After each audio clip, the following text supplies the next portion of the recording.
Since we're into the month of February, I thought today would be a good day to dive into some ideas that have a little Valentine theme for this month. I don't know about you, but I always like to try and fit some different holiday themed activities into each month. It just kind of broke up the monotony of our reading and our math series. I mean, don't get me wrong, I stuck to the script when it came to those things, but I was always trying to figure out a way to make it more fun and interesting for the kids. So today's episode is all about how you can still teach subjects like reading or math or phonics or writing or whatever. Give it a fun little Valentine twist.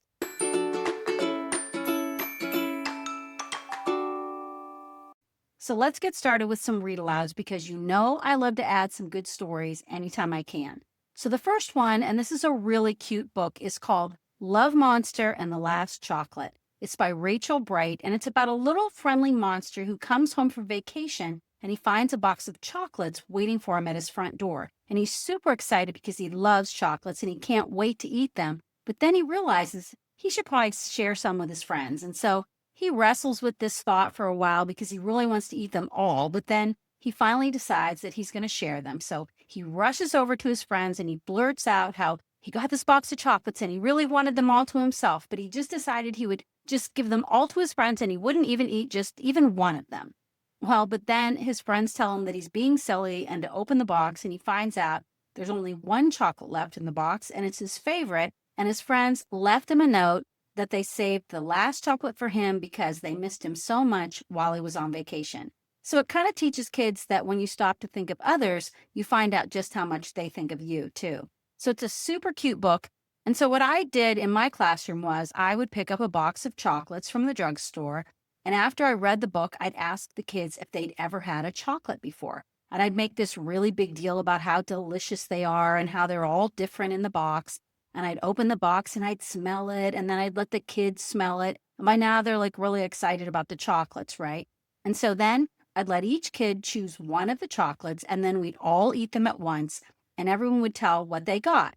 You know, they'd be like, ooh, I got a caramel or I got raspberry or whatever. And so then after they were done, we'd write our opinion of Valentine chocolates.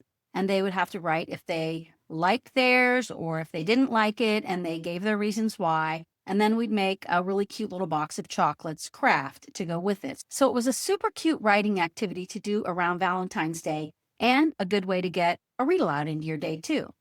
All right, another one of my favorite picture books for February is called The Day It Rained Hearts by Felicia Bond.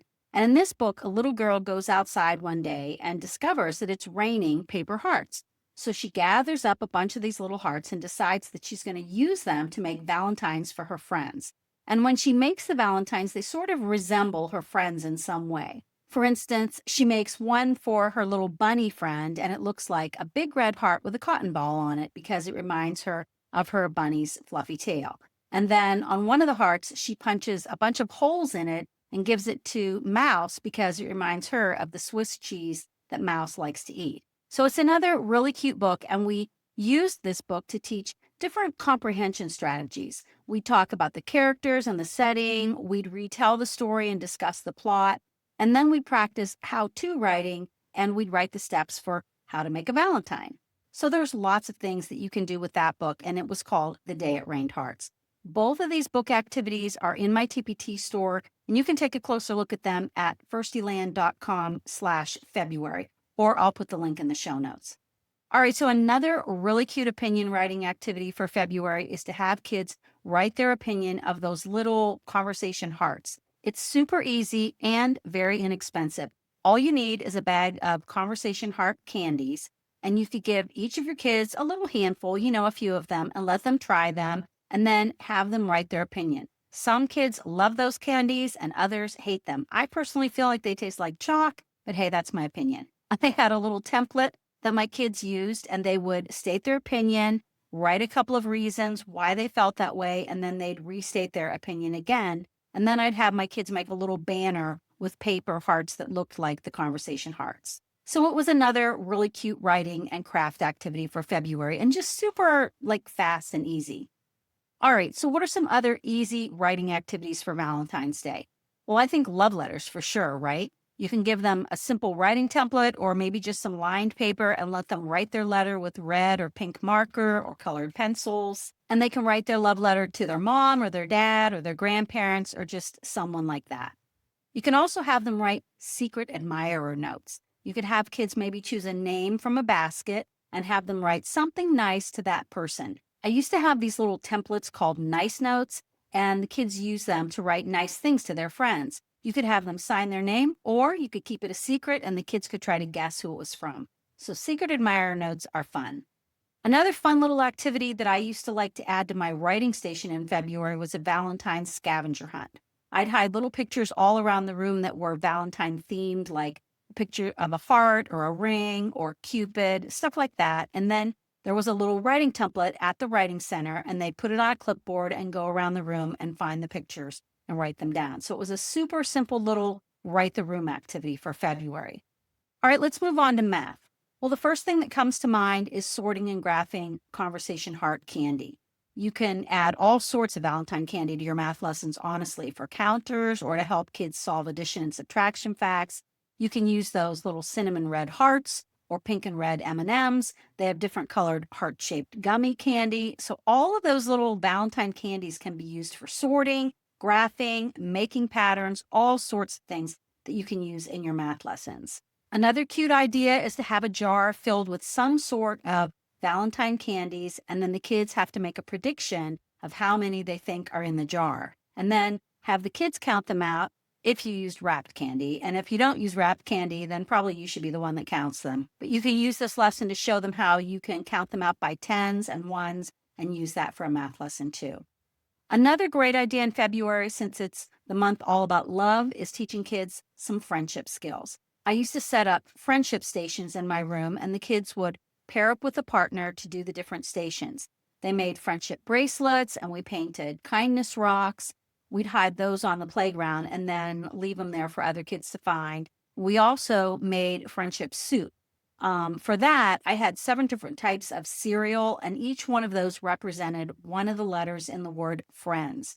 So when we would add each ingredient to our soup, I'd tell the kids that each ingredient represented all of the things that we needed to have good friends. So for instance, F was for fun, because we always have a lot of fun with our friends.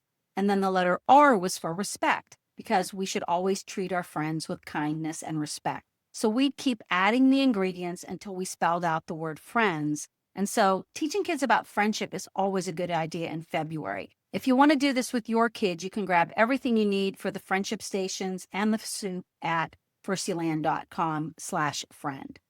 And then, of course, you're probably going to have a Valentine party with your class, right?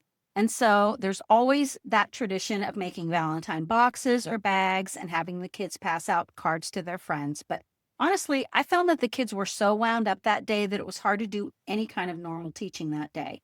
So I would do a Valentine room transformation where I turned my classroom into Love Land for the day. And in the morning, I'd read a little story that I wrote to the kids about Cupid and how he's the god of love and he helps people fall in love. And then I told them that Cupid has all sorts of jobs that he does in Loveland, and he needs some help. So the kids would fill out a job application to be Cupid's assistant.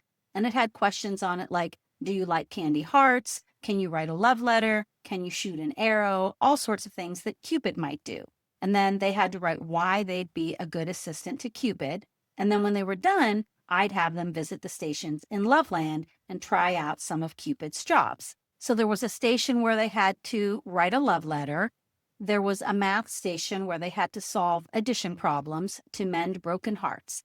And then there was another station where they had to solve a mystery message to unlock a love message. There was a little craft station where they made a love bug. And there was a sorting and graphing station where they made a love potion. And then there was a little game where they had to read words with the CH digraph. And the goal was to fill their box of chocolates. So there was a lot of fun activities, and they were all math and literacy based. So it wasn't like we lost a day of instruction or anything, but it was a great way to keep the kids sort of engaged and learning on a day when they were already so excited about Valentine's Day. If you want to take a closer look at those Valentine stations, you can head to 𝘆𝗺cyland.com/Cupid. All right, friends, there you have it. lots of ways to add some fun to February with writing activities, math, reading, and even your Valentine party. Let me know if you decide to try any of these activities and tag me if you post them on Instagram. I'd love to see what you're doing in your classrooms. I'll leave the links to everything I talked about today in the show notes. And until next time, remember to make learning feel like play. I'll talk to you next week.